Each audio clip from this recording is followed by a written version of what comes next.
Bloomberg Audio Studios. Podcasts, radio, news. Good morning, I'm Nathan Hager. And I'm Karen Moscow. Here are the stories we're following today. Karen, we begin this morning in China, where President Xi Jinping is asserting his country's power and growing influence with a once-a-decade military parade. The event marks the first public appearance among Xi, Russian President Vladimir Putin, and North Korea's Kim Jong Un. Speaking through an interpreter, President Xi said China aims to stand self-reliant and that his country remains unshaken by threats. The Chinese nation is a great nation that is never intimidated by any bullies and always values independence and forges ahead. In the past, when faced with critical struggles between good and evil, light and darkness, progress and reaction, the Chinese people rallied together to defy the enemy. Chinese President Xi Jinping spoke through an interpreter there after Russia's energy giant Gazprom said it signed a legally binding agreement to build a major gas pipeline to China through Mongolia. On social media, Nathan, President Trump is responding to China's military demonstration, writing, quote, "Please give my warmest regards to Vladimir Putin and Kim Jong Un as you conspire against the United States of America." The president did not elaborate on his accusation. President Trump recently told reporters in the Oval Office that the parade did not pose a threat to the U.S. power and publicly expressed confidence China would not aim its military at the U.S. But Bloomberg's Stephen Engel is in Beijing and says the message from China is clear. This is the 80th anniversary of the victory in World War II, that China really wants to tell the West that, yes, China contributed to that victory over the Japanese as well as the Nazis in Europe to probably a lesser extent. But again, it's also a great chance for China to roll out its latest modern weaponry. Bloomberg's Stephen Engel is reporting from Tiananmen Square, where the parade took place. Well, back here in the U.S., Karen, the focus is on tariffs. President Trump says he's going to ask the Supreme Court for an expedited ruling to overturn a federal court decision that many of his tariffs were illegally imposed. The president says it's essential to keep his trade policy intact, saying it would be a devastation for our country, in his words, if the appeals court rulings left in place.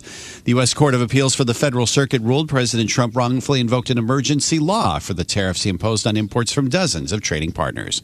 Let's turn to the Fed now, Nathan. And Treasury Secretary Scott Bessent is planning to interview candidates this Friday to replace Jay Powell as Federal Reserve Chair. The Wall Street Journal says Bessent will talk to candidates either in person or by video conference, with 11 people in the running for the role. Robert Kaplan, vice chairman at Goldman Sachs and former Dallas Fed president, says it's to be expected. Jay Powell's term as chairman ends in May, and so it makes sense that they should start the interview process. I think the main thing for the leader, the next leader of the Fed, has to be somebody who has strong grounding in economics and can make independent judgments about the economy. Robert Kaplan was speaking exclusively to Bloomberg from the Goldman Sachs Asia Leaders Conference in Hong Kong. And we have an update, Karen, on President Trump's move to oust Fed Governor Lisa Cook. Her lawyer says the president's actions are based on nothing more than cut and paste allegations of mortgage fraud in social media posts. The lawyer argues the president lacks valid grounds to fire Cook for cause and that she did not commit fraud. Cook's lawyers are seeking a temporary ruling to preserve the status quo and allow her to continue performing her duties while the legal fight goes forward. Let's turn to the markets now. And the global bond sell-off, Nathan, the yield on 30-year U.S. Treasuries rose close to 5%, and long-dated European and Japanese bond yields also rose, with Japan's 20-year note climbing to its highest level since 1999. Eric Lonergan, discretionary macro head at Calibrate Partners, tells Bloomberg he's concerned about the slump in long bonds. We're starting to get something approximating panic. A lot of this has got to do with bond markets breaking through levels and the market being de-anchored in terms of how to price them. I think there's two things to be aware of. One is that the prevailing narratives really don't add up, right? So most of the narrative is about public sector debt levels and debt issuance. And that really doesn't stack up, because if you look at this, it's a global phenomenon, and yet the public sector debt issues isn't a global phenomenon. Now, something has changed in Japan, however, and I think that has kind of been the catalyst for very considerable levels of contagion. What's changed in Japan has been inflation. Eric Lonergan with Calibre Partners says traders are also contending with a range of concerns from public debt, inflation, tariffs, and an assault on Federal Reserve independence. In Hong Kong, Karen, Bloomberg News is reporting that authorities are probing allegations of insider trading involving at least 2 individuals at the stock exchange and the city's financial regulator, as well as brokers and social media influencers. Authorities are investigating if regulatory staff tipped off traders and others to upcoming announcements involving dozens of listed companies. Sources tell us the probes have been ongoing for months, with unexplained price spikes having long been a source of concern in Hong Kong. In company news, Nathan, a major win for tech giant Google. A federal judge ruled yesterday Google does not have to sell its popular Chrome web browser. Mandeep Singh of Bloomberg Intelligence says the decision was surprising. Judge Mehta was in favor of divesting Chrome, which is the key asset here that everyone is looking at. And in this case, I think the ruling clearly states that they're not required to divest Chrome. At the same time, there won't be any exclusive contracts. So that means the Google-Apple thing won't be at least allowed anymore. Bloomberg's Mandeep Singh says Google is required to share online search data with rivals and cannot dictate that device makers take all its apps to access the Google Play Store on Android. In a statement, Google praised the judgment for recognizing how AI has changed the search industry, but said the company continues to disagree with an earlier ruling that it monopolizes online search. And checking shares of Google this morning, they are up almost 6%. Elsewhere in big tech, Karen, Meta Platforms has poached more AI talent from Apple. The iPhone maker's lead AI researcher, John Zhang, has departed the company to join Meta's competing effort, the Meta Robotics Studio. Bloomberg News has learned that 3 more AI researchers are also leaving the iPhone maker's large language models team. Apple shares in the pre-market are higher by 2.8%. Well, back on Wall Street, Nathan, Jane Street made more trading revenue in the second quarter than any Wall Street bank in history. Bloomberg has learned the firm netted $10.1 billion in trading, more than double that figure from a year earlier. It pushes Jane Street's first half trading revenue to an all-time high of $17.3 billion. Time now for a look at some of the other stories making news in New York and around the world. And for that, we're joined by Bloomberg's Michael Barr. Michael, good morning. Good morning, Karen. The White House has its eye on Chicago for its next deployment of federal law enforcement, even though a federal judge just ruled the Los Angeles deployment back in June was illegal.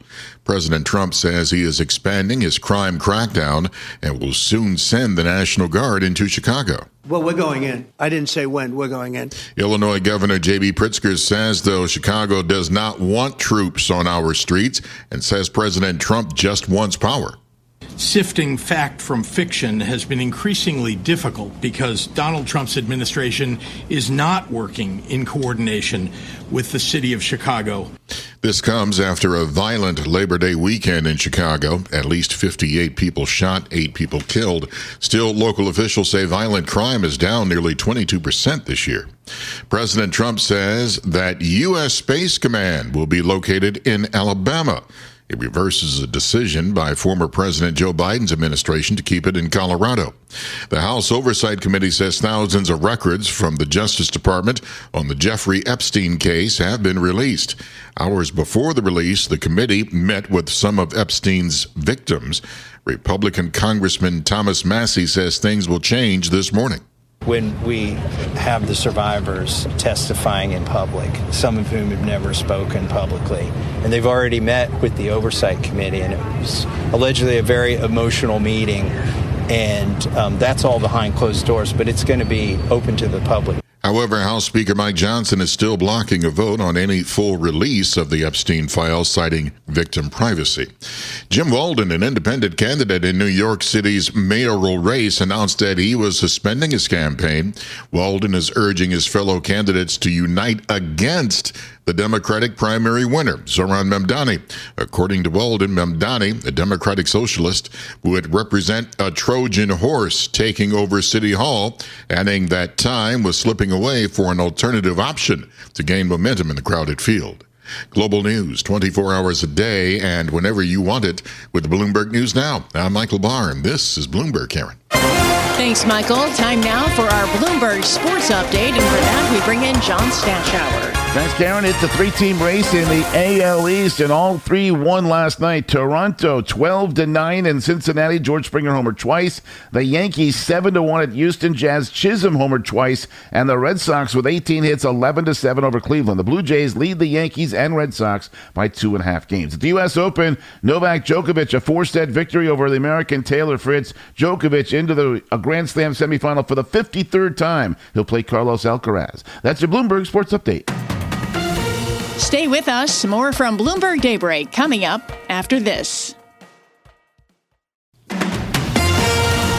Coast to coast on Bloomberg Radio, nationwide on Sirius XM, and around the world on Bloomberg.com and the Bloomberg Business app.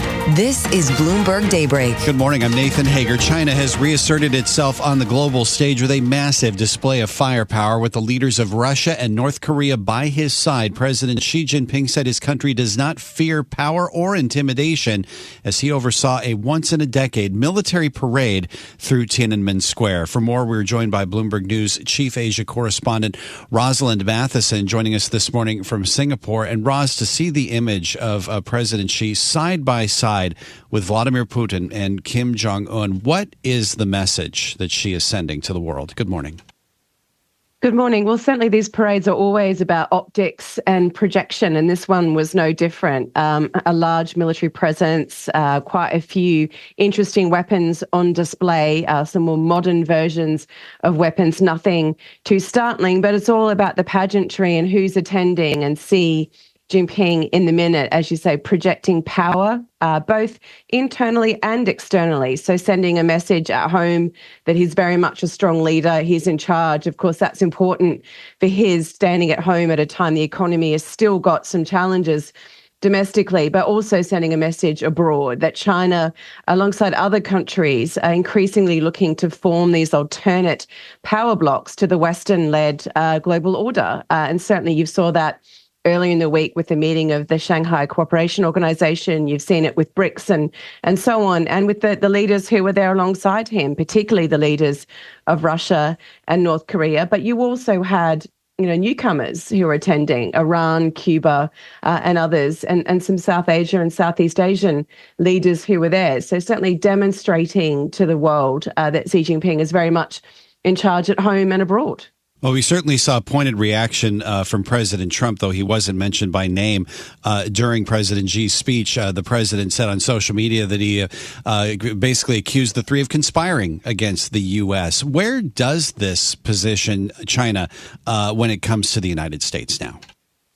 Yeah, it was interesting to see that Donald Trump making that slightly pointed remark about giving warm regards, even as you conspire against the United States of America. He didn't really elaborate on that, but also, he was saying earlier in the day that China doesn't pose any kind of serious threat to the US from where he sits. And perhaps, having had his own military parade early in the year, he might be looking with a little bit of envy at just exactly what was on display in China today. But it's a message that even as the US and China both have an incentive to try and keep, their ties on a better footing, and certainly the question of whether there's going to be a meeting between their leaders this year, that there are a lot of underlying tensions between these two big powers, China and the US, not just on the trade side and the investment and business side, but also on the geopolitical and power side. And, that was very much an unwritten message coming from this parade. And certainly, as you say, Xi Jinping didn't name check Donald Trump or the US in his comments, but it was clear that there was a nod there in some of the things he was saying. Just 30 seconds left, Roz, but where does this leave matters like the trade pause between the US and China and the war in Ukraine, to see Putin and Xi once again together with this,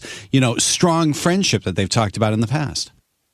Well, it's a lot that's very uncertain about where Ukraine goes from here. I mean, Donald Trump seemed to be thinking that he'd managed to get the leaders of Russia and Ukraine to meet sometime soon to discuss directly a solution to Russia's war there, and that doesn't seem to be happening. Vladimir Putin doesn't seem particularly inclined to go there, and so the question is, does Donald Trump try and turn the screws on Russia further on energy, for example, to try and get that to happen. But a real message, obviously, that North Korea, which has supported Russia heavily in the war, China to some extent, perhaps tacitly or not, that there's not a lot of energy necessarily in all of that to be finding a solution to Russia's war in Ukraine, and a message to Donald Trump perhaps in all of that. So it feels in a way like all of this is back in Donald Trump's court in terms of whether he will be willing to pressure Vladimir Putin directly. This is Bloomberg Daybreak, your morning podcast on the stories making news from Wall Street to Washington and beyond. Look for us on your podcast feed by 6 a.m. Eastern each morning on Apple, Spotify, or anywhere else you listen. You can also listen live each morning starting at 5 a.m. Wall Street time on Bloomberg 1130 in New York, Bloomberg 99.1 in Washington, Bloomberg 92.9 in Boston, and nationwide on Sirius XM Channel 121. Plus, listen coast to coast on the Bloomberg Business app, now with Apple CarPlay and Android Auto interfaces. And don't forget to subscribe to Bloomberg News Now. It's the latest news whenever you want it, in 5 minutes or less. Search Bloomberg News Now on your favorite podcast platform to stay informed all day long. I'm Karen Moscow. And I'm Nathan Hager. Join us again tomorrow morning for all the news you need to start your day right here on Bloomberg Daybreak.